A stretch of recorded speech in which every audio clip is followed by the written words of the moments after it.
तो हमने दोपहर यहाँ पे छोड़ा था लास्ट सेशन में 173 क्वेश्चंस थे, तो इसमें कोई डाउट तो नहीं है? थोड़ा टिपिकल क्वेश्चन था, ये जो फैक्टर किए थे, किसी को कोई परेशानी तो नहीं इसमें? वालेकुम अस्सलाम। हाँ, तो बेटे इसमें 173 जो मैंने एक्सप्लेन किया था, थोड़ा-सा टिपिकल था। इसमें किसी को समझने में कोई प्रॉब्लम तो नहीं हुई थी? अगर कोई दिक्कत है एक बार फिर समझा दूँगा या आगे चलें? तो मैं सुबह ही को फिर शुरू करूँगा यानी कल 4:30 बजे। तो इस टाइम इसी को बस कंप्लीट करेंगे, तो 7 क्वेश्चंस रह गए हैं, तो इन्हीं को पूरा करेंगे, ठीक है? तो अगर जो क्वेश्चंस बताए थे मैथ के, चूँकि इस सेट में सारे ही क्वेश्चन टिपिकल थे, तो अगर कोई दिक्कत है तो मैं एक बार और समझा दूँ। ये दिशा कह रही हैं एक बार और समझा दीजिए। ठीक है बेटे, अभी समझाते हैं। तो देखिए यहाँ पे इसके गुणनखंड पूछे गए थे। तो सबसे पहले तो मैंने ये काम किया था कि ये 1/3 जो था ये पूरे समीकरण में से कॉमन ले लिया। तो चूँकि ये 1/3 की वजह से थोड़ा-सा कॉमन लेने में आप लोगों को समझने में प्रॉब्लम हो सकती थी, इसलिए मैंने इसे कॉमन ले लिया। तो अब अंदर 1/3 इसमें से तो ले ही लिया, तो इसका सी स्क्वायर रहा और यहाँ इस 3 से अंदर मल्टीप्लाई कर देंगे जब हम कॉमन लेंगे, जब इसमें नहीं है तो मल्टीप्लाई हो जाएगा। तो 3 टू द 6 और यहाँ 3 9 द 27। अब इसमें मिडिल टर्म स्प्लिट करने वाला जो आपने गुणनखंड का मेथड पढ़ा है, उससे करेंगे और 27 के गुणनखंड क्या होते हैं? 3 3 3। तो इसके और सी के जो कोफिशिएंट हैं, यानी ए और सी को मल्टीप्लाई करते हैं और उनका जो गुणा आता है, उसके हम ऐसे 2 भाग करते हैं जिनका जोड़ या घटाना बीच वाले पद के बराबर। तो इसके 27 के 9 तिये 27 होते हैं, तो ये मैंने करके दिखाया था कि 3 गुणा 3 गुणा 3, तो इसमें से अगर 2 को एक साथ लेंगे तो 9 हो जाएगा और 1 3 हो जाएगा। तो यहाँ पे -9 में से +3 हमने सब्ट्रैक्ट किया तो -6 ही आ जाएगा, ठीक है? अब हमने इन दोनों में से सी स्क्वायर माइनस 9c, इसमें से देखिए यहाँ पे इसके बाद यहाँ किया है मैंने, ये c कॉमन ले लिया, तो c माइनस 9 आ गया, ठीक है? तो ये मेरा कर्सर आपको दिख नहीं रहा था। तो c माइनस 9 इस तरह से आ गया। तो यहाँ पे देखिए 1/3 ये कॉमन लिया था। ये c स्क्वायर तो ऐसे ही आ गया चूँकि c स्क्वायर के साथ था 1/3 और जब यहाँ कोई वैल्यू नहीं है और आप बाहर बटे में लेते हैं, तो अंदर उसका गुणा हो जाए। क्योंकि यहाँ पे 3 दूना 6 और इसमें हम अगर 1/3 से मल्टीप्लाई कर देंगे तो 2 रह जाएगा।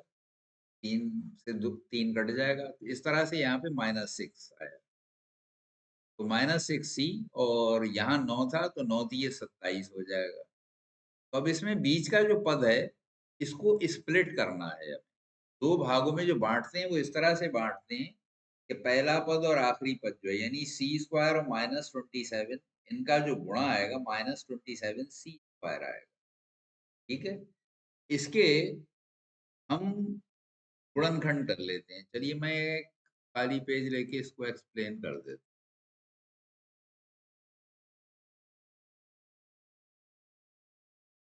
तो यहाँ पे जैसे ये आया था c square minus 6c minus 7 यही था?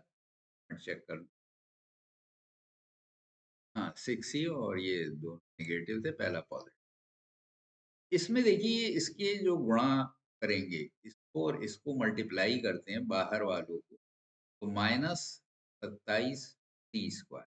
इसके अगर गुणनखंड करेंगे, तो 3 से भाग दीजिए तो ये हो जाएगा -9 स्क्वायर, फिर 3 से भाग देंगे तो ये हो जाएगा माइनस स्क्वायर, फिर 3 से भाग देंगे, ये हो जाएगा माइनस सी स्क्वायर, फिर सी से भाग देंगे तो माइनस, अब यहाँ -c ले लेंगे तो इस तरह से गुणनखंड किए जाते हैं। अब इसमें ये जितने भी गुणनखंड हैं, इनको प्लस माइनस करके योग ये आना चाहिए, या तो जोड़ या घटाना, तब प्लस माइनस करके ये हमें लाना होता है बीच के पद बराबर, इनके जो गुणनखंड।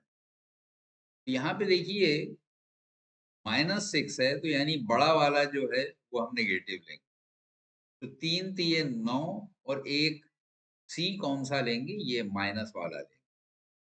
ये हो जाएगा -9, और इन दोनों को अगर आपस में लेंगे तो ये हो जाएगा 3, ये प्लस का होगा। ठीक है, तो इस तरह से इसको स्प्लिट किया है। तो सी square -9c plus 3c minus, अब इन दोनों में से c कॉमन निकल जाएगा, तो ये हो जाएगा c माइनस, और इन दोनों में से 3 कॉमन निकल जाएगा, तो ये हो जाएगा c -9। c -9 दोनों में से कॉमन आ जाएगा, देखिए इसमें भी है, अंदर ब्रैकेट में बचेगा c। ठीक है, बाहर 1/3 जो था उससे किसी एक में मल्टीप्लाई किया जा सकता, तो इसको अगर मल्टीप्लाई इसमें कर देंगे तो वहां शायद c+3 ये इस तरह से फैक्टर आ गए। इसके बाद हम वापस चलते हैं, ये देखिए ये 1/3c-9 इंटू c+3 आया था। अब 1/3 ये हम यहाँ ले गए c-9 के साथ, तो इसमें अगर गुणा करेंगे c से करेंगे तो c/3 हो जाएगा, और यहाँ 3 से 9 को विभाजित करेंगे तो 3 आ जाएगा, तो ये इस तरह से गुणनखंड आया। दूसरा ये एज इट इज हमने ले लिया, ये गुणनखंड हो गए, और ये कहाँ पे है, ये देखिए थर्ड ऑप्शन 1/3c-3 इंटू सी, इसका ये उत्तर हो जाए। ठीक है, अब क्लियर हो गया। अच्छा, सरताज की अभी भी समझ नहीं है, चलिए एक बार फिर देखिए। तो सबसे पहले तो ये 1/3c² -2c-9 था, इसमें हमने क्या किया, 1/3 कॉमन ले लिया। क्या कॉमन लेने में भी परेशानी हो रही है? अच्छा, ठीक है, तो मैंने कॉमन लिया था, नहीं लिया था, तो इसमें चलिए मैं एक पेज और खोल लेता हूँ।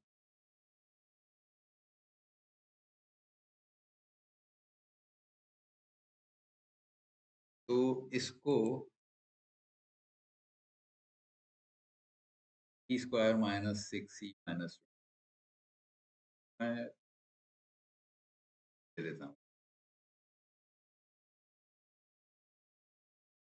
तो ये था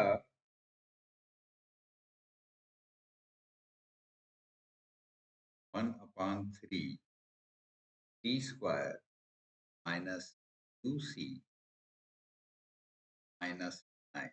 ठीक है, ये था समीकरण।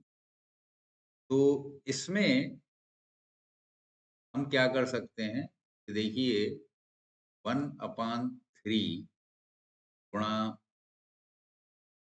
2 गुणा 3 अगर हम ये कर लें तो क्या होगा, 1/3 कॉमन चला जाएगा, तो क्या बचेगा, 2 3 6 बच जाएगा।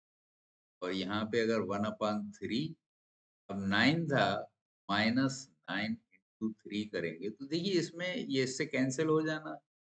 तो अगर हम कॉमन लेंगे तो ये जो कॉमन ले रहे हैं ये अंदर जाना चाहिए।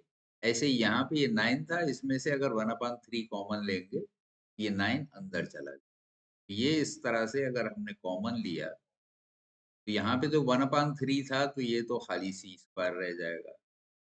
अब यहाँ पे 1/3 नहीं था, तो क्या होगा, इस 3 से अंदर गुणा हो जाएगा, हो जाएगा 6c, और यहाँ से गुणा हो जाएगा -27। तो देखिए 27 को अगर 3 से भाग देंगे वापस 9 आ जाएगा। ठीक है, और यहाँ 6 को अगर 3 से भाग देंगे वापस 3 आ जाएगा। ठीक है, सॉरी, 6 को अगर 3 से भाग देंगे वापस 2 आ जाएगा। इस तरह से ये इसके फैक्टर किए, तो फिर हमने इसको स्प्लिट कर लिया था।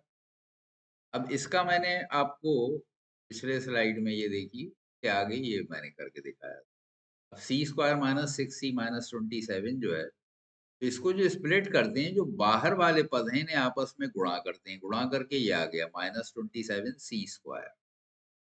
इसमें से ये गुणनखंड हमने निकाल लिए जिन जिन नंबरों से ये विभाजित हो रहा है। 3 इसमें से कॉमन लिया तो -9c² आ गया। फिर 3 लिया तो -3c² आ गया। फिर इसमें से ये देखिए 3 लिया तो अब यहाँ पे खाली -c² आया। अब c इसमें से लेंगे तो -c रह जाएगा, फिर -c ले लिया। तो इस तरह से ये इसके गुणनखंड हो गए। इन गुणनखंडों को हमने ऐसे बाँटा कि देखिए ये 3 और 3 जो हैं यानी 9 ये हमने ले लिए इसके साथ। यानी ये वाले और ये वाले एक साथ मल्टीप्लाई कर दिए। 9 into -c ये 9c² हो गया। ठीक है? अच्छा ये लिखना मैं भूल गया। सॉरी 9c आएगा। तो -c से 9 को मल्टीप्लाई किया -9c आ गया और 3 से c को करेंगे तो 3c आ जाएगा। तो इस तरह से ये स्प्लिट हो गए। -6c को इस तरह से स्प्लिट कर दिया। 9c प्लस 3c तो इनका जोड़ जो है वापस ये आ जाएगा। 9 में से 3 घट जाएंगे चूंकि प्लस का ये माइनस का। अब इसमें से कॉमन ले लिया। इन दोनों में से हमने c कॉमन लिया तो c -9 आया। इसमें से 3 कॉमन लिया तो c -9 आया। अब ये c-9 दोनों में से कॉमन ले लिया। दूसरे ब्रैकेट में बचेगा ये c और ये 3। ठीक है? तो ये गुणनखंड हो गए। ठीक है? अब बाहर जो है 1/3 भी था, जो हमने बाहर कॉमन ले लिया था। अब वापस इसको गुणा करेंगे।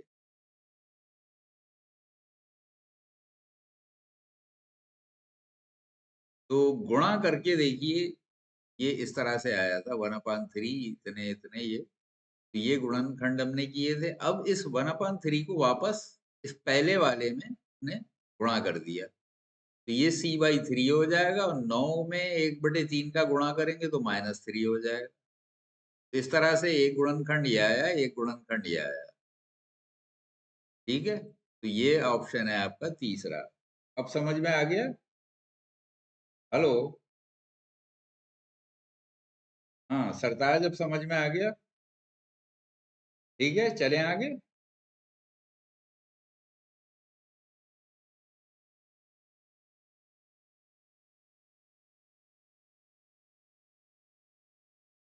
ओके, ये अगला क्वेश्चन है।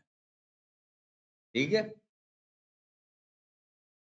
तो यहाँ पे कहा है कि यदि पिता अपने पुत्र की आयु का 7 गुना, तो हम क्या करेंगे? पुत्र को x मान लेंगे और पिता को 7x मान लेंगे। 2 साल पहले 2 साल पहले क्या होगा? ये x-2 हो जाएगा और ये 7x-2 हो जाएगा। भाई ये तो हमने आज की उम्र मानी। x मान लीजिए आज की उम्र बेटे की है और बाप की 7x। क्योंकि आज इनकी उम्र में 7 गुने का फ़र्क है। तो इसलिए ये x लिया था, ये 7x। तो 2 साल पहले इनकी 2 घटा दीजिए, दोगुनी उम्र होगी। यानी बेटे की ये होगी और बाप की ये होगी। ठीक है? अब ये कह रहे हैं 2 साल पहले पिता अपने पुत्र का 13 गुना। तो यानी ये जो है इसका 13 गुना। तो अगर 13 से बेटे की उम्र में मल्टीप्लाई कर देंगे तो दोनों बराबर हो जाएंगे। अब इसको खोल दीजिए। 13 से अंदर गुणा कीजिए तो ये 13x हो जाएगा -26 बराबर 7x माइनस।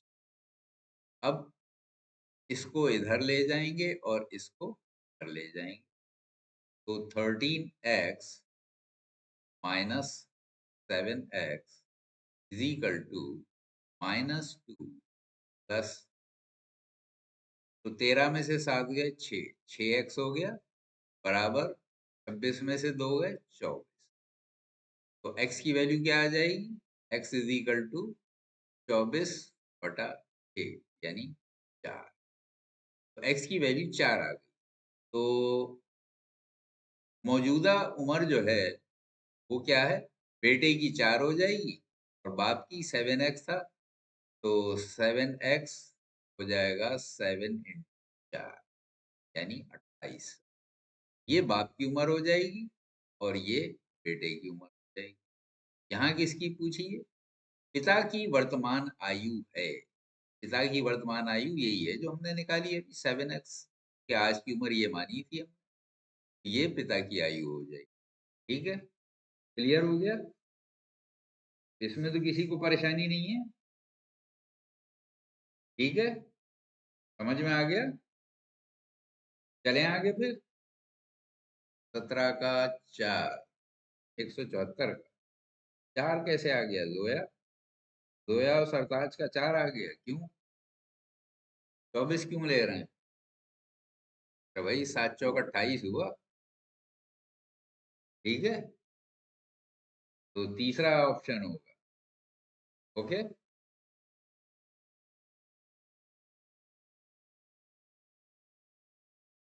ये नेक्स्ट क्वेश्चन है। तो यहाँ कह रहे हैं यदि एक पहिए की त्रिज्या ये है, तो उसे 11 किलोमीटर, अब देखिए यहाँ मीटर है यहाँ किलोमीटर है, दूरी तय करने में कितने चक्कर लगाना पड़े? तो चक्कर का मतलब क्या होता है? परिधि। परिधि का फार्मूला क्या है? एक चक्कर में कितनी दूरी तय करेगा वो इसकी परिधि के बराबर होगा। और परिधि क्या होती है? 2 पाई आर। तो पाई की वैल्यू ये दे रखी है इन्होंने, ये हो जाएगा 2 × 22/7 गुणा 1/4। तो ये परिधि हो जाएगी। ठीक है, तो 2 से इसको हम काट सकते हैं, तो परिधि आ जाएगी, यानी एक चक्कर में कितना चलेगा? कितना चलेगा। अब इस 2 से 22 को काट दी, फिर 11 आ जाएगा, तो ये आ जाएगा 11/7। ठीक है, तो एक चक्कर में इतनी दूरी चलेगा, इतने मीटर। और ये किलोमीटर में दिया है, तो इसको 1000 से गुणा कर देंगे तो ये मीटर बन जाएगा। तो इतने दूरी चलने में कितने चक्कर लगेंगे? तो चक्करों की संख्या क्या हो जाएगी? चक्करों की संख्या बराबर चली दूरी। चली दूरी कितनी है? 11,000 मीटर। 11 किलोमीटर थी तो 11,000 मीटर बन जाएगी, और इससे भाग दे दीजिए 11/7 से, तो 7 ऊपर चला जाएगा, तो ये हो जाएगा 11,000 गुणा 7/11। इससे इसको भाग देंगे तो 1,000 आ जाएगा। 1,000 को 7 से गुणा करेंगे, 7,000। इस तरह से ये आंसर आपका सही। ठीक है, तो 175 का 2। हम्म, तो क्लियर हो गया ये? भी मैसेज आना बंद हो गए, क्या चक्कर है?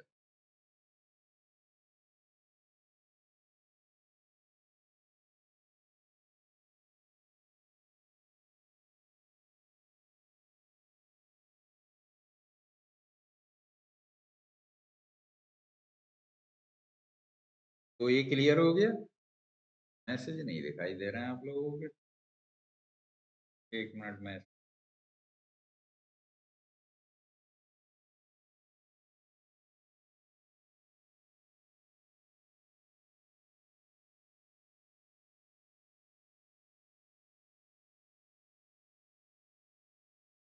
हाँ, अब आना शुरू। ओके, तो 175 का 2 समझ में आ गया सबके? कोई डाउट तो नहीं इसमें? चलें आगे फिर। तो ये यदि एक पहिए की तरह, जहाँ ये तो अभी हो गया, ये 2 स्लाइड आ गए। हम्म, तो अब यहाँ पे है, ये क्वेश्चन मैंने कराया भी था क्लास में। देखिए 2 की घात 50 है, ये 3 की 45 है, 4 की 30 है, 5 की इतने। इसमें कह रहे हैं सबसे बड़ी संख्या कौन? तो इसमें मैंने बताया था कि सबकी घातें अगर हम किसी तरह बराबर कर लें तो इसको कंपेयर किया जा सकता है। अब ये 2 की घात 50 जो है, इसको हम करते हैं इस तरह से, 2 की घात 5, और इस पे 10 ऊपर ले लें, तो 10 पंजे 50 होता है। इस तरह से ये 50 को हमने स्प्लिट कर दिया। और 3 की घात ये 45 है, तो इसमें क्या करेंगे, ये 4.5 हो जाएगी, और बाहर 10 ले लेंगे। ऐसे ही 4, 4 की घात 3 ले लीजिए, बाहर 10 ले लीजिए। और 5 की घात 2 ले लीजिए, बाहर 10। तो 2 की घात 5, तो 2 दूनी 4, 4 दूनी 8, 8 दूनी 16, 16 दूनी 32, तो 2 की घात 5 बराबर हो गया 32, तो 32 की घात 10। अच्छा, ये देखिए 4.5 का क्या मतलब है? ये 4 घातें तो पूरी हैं और एक आधी, यानी वर्गमूल। तो वर्गमूल का मतलब क्या हो जाएगा? अंडर रूट 3, और बाहर 3 टू दी पावर 4। तो ये मतलब होगा इसका। 3 की पावर हाफ होती है ना, तो मिलके 4.5 हो गया। वर्गमूल का मतलब होता है पावर हाफ। तो 3 की घात 4 ही कितनी होगी वो हम पहले देख लेते हैं। तो 3 तिया 9, 9 तिया 27, 27 तिये 81, तो 81 अंडर रूट 3 हो जाएगा, और घात 10। और ये 4 की घात 3, 4 चौक 16, 16 चौक 64, इसकी घात 10, 5 पंजे 25, 25 की घात। अब घातें सबकी बराबर हैं, तो जो बेस है वो जिसका बड़ा होगा वही सबसे बड़ा होगा। तो यहाँ 32 है, यहाँ 64 है, यहाँ 25। तो यहाँ देखिए 81 और उसको भी गुणा अंडर रूट 3 से हो रहा है। 81 ही सबसे बड़ा था, तो जाहिर है 1.732 होती है इसकी वैल्यू अंडर रूट 3 की। तो इससे और गुणा करेंगे तो और बड़ा हो जाएगा। ठीक है, तो इसलिए यही सबसे बड़ा होगा, यानी 3 की घात 45। ठीक है, ये क्लास में भी वैसे मैंने कराया था ये क्वेश्चन, इत्तेफाक से वही यहाँ पे भी रखा है। क्लियर हो गया सबको? तो 176 का 4 क्लियर है। अच्छा, दिशा कौन से वाले को कह रही थी? ये देखा मैंने मैसेज। 176 का 4, दिशा कौन सा आप पूछना चाह रही हैं, 75 या 76? हेलो दिशा, आपने ऊपर मैसेज किया था, सर एक बार और समझा दीजिए, कौन से को कह रही थी? अच्छा, 175 को। चलिए दोबारा बता दूंगा, ये वाला 175। तो यहाँ पे देखिए, जो पहिए की त्रिज्या दी है वो 1/4 मीटर। ठीक है, तो इसकी परिधि कितनी हो जाएगी? परिधि का फार्मूला होता है 2 पाई आर। तो 2 गुणा पाई की वैल्यू यहाँ पे दी हुई है 22/7, वो रख दिया, आर की जगह 1/4 रख दिया। अब 2 से 4 को काटा, 2 आ गया, इस 2 से 22 को भाग दिया तो 11 आ गया, फिर कट के रह गया 11/7। ठीक है, तो एक चक्कर निकालने के लिए क्या, ओ सॉरी, इसमें पूछा कितने चक्कर लगेंगे, तो कितने चक्कर निकालने के लिए जो दूरी है उसको एक चक्कर से अगर भाग देंगे तो चक्कर आ जाएंगे। कुल कितने चक्कर काटेगा? तो एक चक्कर काटने में जो दूरी है वो परिधि के बराबर होती है। तो जो दूरी है 11 किलोमीटर है, तो 11,000 मीटर हो जाएगा। 11,000 मीटर को इस 11/7 से यानी परिधि से भाग दे दिया। नीचे ये 11/7 है, ये 7 वापस ऊपर आ जाएगा। ठीक है, तो 11,000 इंटू 7/11 हो जाएगा। इस 11 से 11,000 को भाग देंगे तो 1,000 आ जाएगा। 1,000 गुणा 7, 7,000। ठीक है, तो यही इसका आंसर है, यानी सेकंड ऑप्शन 7,000। अब क्लियर हो गया दिशा? अब समझ में आ गया? ठीक है, समझ में आ गया, चलें आगे। ओके, ये तो वही है। तो ये सबके समझ में आ गया 176, इसमें तो कोई प्रॉब्लम नहीं है। चलें आगे। ओके, यहाँ पे कह रहे हैं वो छोटी से छोटी संख्या जिसे इतने में जोड़ने पर पूर्ण वर्ग संख्या प्राप्त हो, वो है। तो देखिए 269। तो आपको मैंने कहा था कि पूर्ण वर्ग जो हैं वो याद कर। इससे पहले आपको पता है क्या होता है 256, और 256 किसका वर्ग होता है? 16 का। ठीक है, और 16 से बड़ा क्या होता है? 17 होता है। तो 17 का वर्ग क्या होगा? 17 का वर्ग होता है 289। तो इन दोनों में अंतर कितना है? अच्छा, आपको तो नंबर ये 269 दिया है। तो देखिए 289 में से अगर हम 269 हटा दें तो अगला लाने के लिए कितना हमें चाहिए वो आ जाएगा, तो ये 20 आ जाएगा। ठीक है?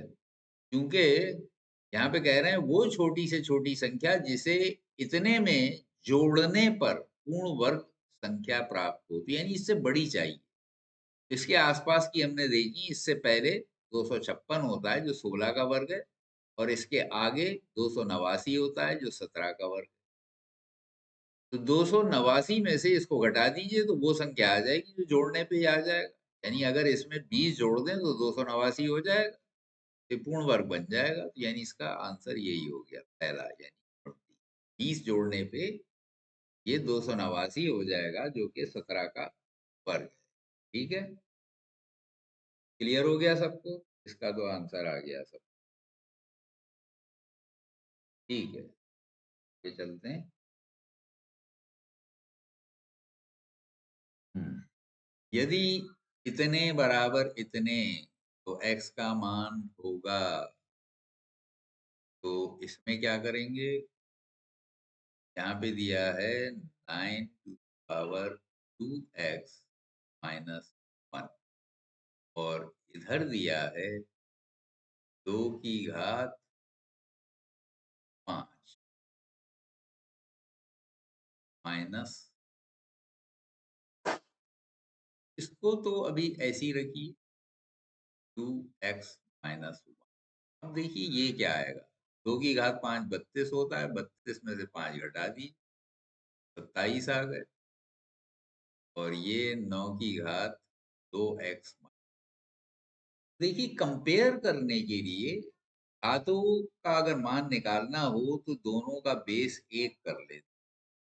अब 9 की पावर में 27 तो नहीं आ सकता, इसको 3 की घात में बदला जा सकता है, 3 की घात 3 27 होता है, तो इस 9 को भी हम 3 में बदल देंगे, यानी 3 का स्क्वायर, और इसकी घात x माइनस। अब इसको इधर में ले आता हूँ, तो 3 का स्क्वायर, तो यानी घातें गुणा हो जाती हैं जब ऐसे पावर के ऊपर पावर लगी हो। ये हो जाएगा 3 की घात 2 गुणा 2x माइनस, और ये था 3 टू दी पावर। अब ये सेम बेस जब आ गया तो अब घातों की तुलना की जा सकती है, यानी ये इसके इक्वल, 2 से गुणा करेंगे तो ये हो जाएगा 4x माइनस बराबर 3। तो 4x इक्वल टू 3, ये इधर लेके जाएंगे प्लस का हो जाएगा, तो ये हो जाएगा। तो x की वैल्यू क्या हो जाएगी? तो x इज इक्वल टू 5 बटा, ये आंसर कौन सा है? ठीक है, क्लियर हो गया, इसमें तो कोई डाउट नहीं है। 178 क्लियर है? हर्ष का आ गया, सादिया का आ गया, बाकी लोग, दिशा का भी आ गया। तो क्लियर है, इसमें कोई डाउट तो नहीं है किसी को? चलूं आगे, क्योंकि अब थोड़े ही क्वेश्चन है, मैं आराम से कर सकता हूँ, तो अगर कोई परेशानी है तो बता दीजिए। ठीक है, सादिया कह रही है एक बार और समझा दीजिए। चलिए एक बार और समझ। देखिए ये जो दिया हुआ था 9 की घात 2x माइनस 1, ये मैं यहाँ रखा, और 2 की घात 5 माइनस 5 ये। ठीक है, ये हमने आमने सामने रख दी। अब इसको तो फिलहाल ऐसे ही उतार लिया। 2 की घात 5 क्या हुआ? 2 दूनी 4, 4 दूनी 8, 8 दूनी 16, 16 दूनी 32। 5 बार 2 को गुणा करेंगे तो 32 आ जाता है। 32 में से 5 घटाया तो 27 आ गया। तो यानी ये जो है 9 की घात 2x माइनस 1, ये 27 के बराबर हो। अब इसको ऐसे तो तुलना नहीं हो सकती, तो क्या है कि बेस जो है इसको बराबर करना पड़ता है। तो 27 के फैक्टर क्या होंगे? 3 गुणा 3 गुणा 3, यानी 3 की घात 3। तो बेस छोटा इस तरह से हो गया, और यहाँ 9 था, 9 क्या होगा? 3 गुणा 3 यानी 3 का स्क्वायर। अब ये स्क्वायर जो था, इस पूरे के ऊपर ये पावर, इस 2 से यहाँ गुणा हो जाएगा, तो यानी a की पावर अगर b है और whole to the power c है तो ये इस तरह हो जाता है a to the power c।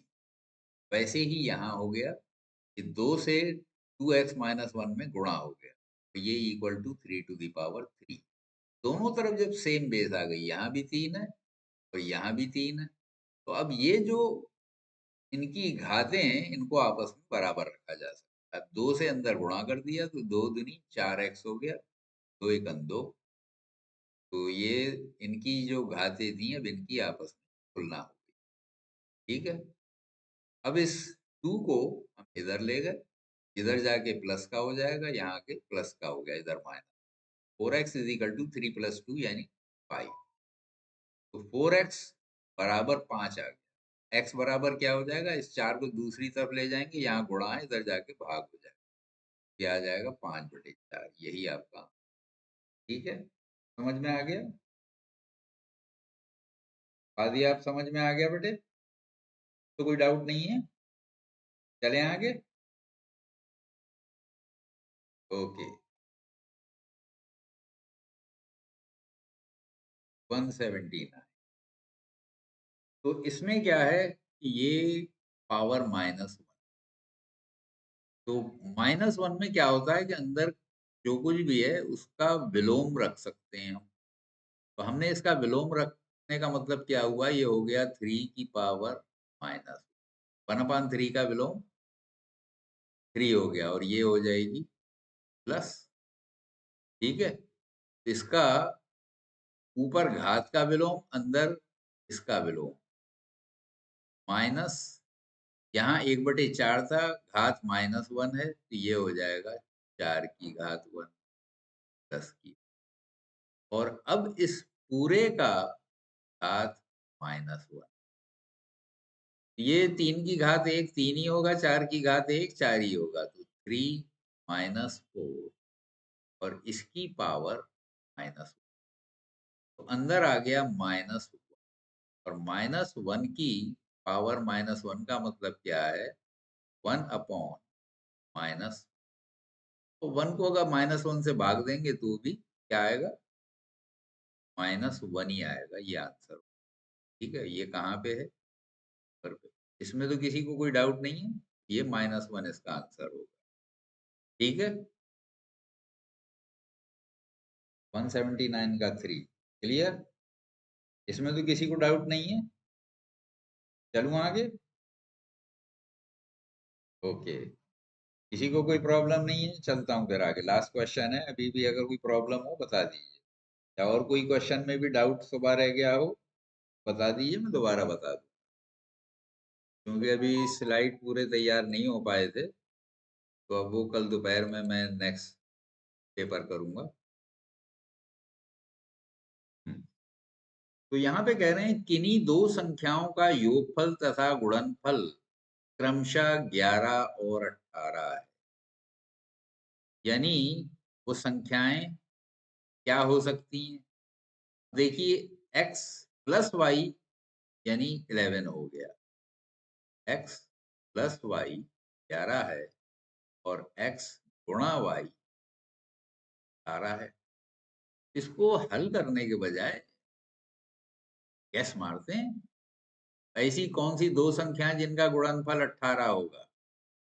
देखिए 3 छक 18 होता है, अगर 3 और 6 रखेंगे तो 9 ही रहेगा। इसके बाद 2 नेम 18 होता है, तो 2 और 9 11 हो गए, 2 नेम 18। तो संख्याएं क्या हो गई, 2 और 9 हो गई। ठीक है, अब ये कह रहे हैं अब इनके व्युत्क्रमों का योग क्या होगा। तो अब व्युत्क्रम क्या होंगी, 1/2 और 1/9 का योग क्या होगा।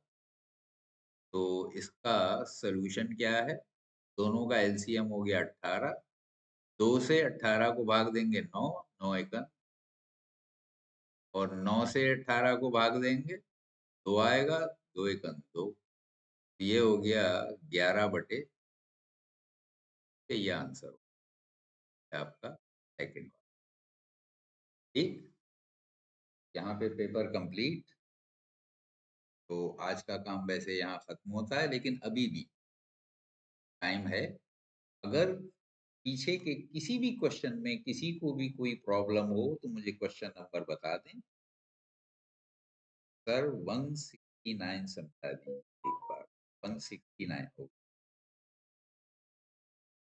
ठीक है, अभी बता।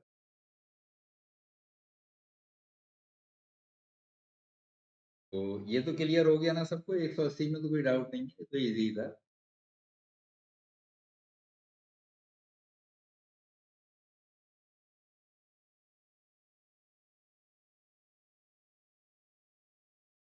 ये वाला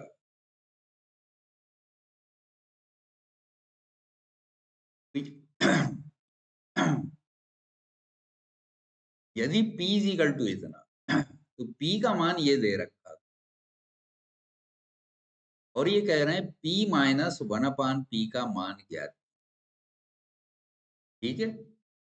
तो P माइनस 1/P में देखिए P की जगह मैंने ये रख दिया था जो दिया हुआ था, ऐसे ही यहाँ पे भी रख दिया था। तो ये P माइनस 1/P इस तरह से आ जाए और इनका फिर क्या किया था, इसका एलसीएम ले लिया। अगर x प्लस 1/x इसका हम एलसीएम लेंगे तो x हो जाएगा। x से इसमें गुणा करेंगे एक्स स्क्वायर, यहाँ 1, तो ये रिड्यूस होके आ जाता है एक्स स्क्वायर प्लस 1। तो ये वाला तो ये आ जाएगा और यहाँ पे 1/x स्क्वायर प्लस 1/x। तो ये तो इस तरह से आ गया ये वाला, ठीक है। और ये आ गया। इसमें क्या करेंगे, ये x को ऊपर ले जाएंगे तो ये हो जाएगा x upon x square plus 1, ठीक है। अगर इस तरह से कोई नंबर दिया हुआ है कि एक के नीचे बटे में है, मान लीजिए 1/3/4 है, तो ये इसका विलोम है, व्युत्क्रमानुपात। ये 4/3, ये 4 ऊपर, इसी तरह यहाँ ये x ऊपर, ठीक है। इसके आगे मैंने ये यहाँ किया था, तो यहाँ पे भी मैंने देखिए पूरा प्रोसीजर ही लगाया था, ठीक। और ये नंबर थे, इसको जैसे अभी पीछे पेज पे दिखाया, एलसीएम x ले लिया तो एक्स स्क्वायर प्लस 1 और यहाँ पे ये 1/x प्लस 1, तो यहाँ पे जैसे पीछे पेज पे मैंने दिखाया था, नीचे x आया था, उस x को सीधा मैं ऊपर ले गया, तो x/x स्क्वायर प्लस 1। अब इन दोनों का एलसीएम लेंगे तो ये आ जाएगा, यानी x और x स्क्वायर प्लस 1 इनका एलसीएम ये हो गया।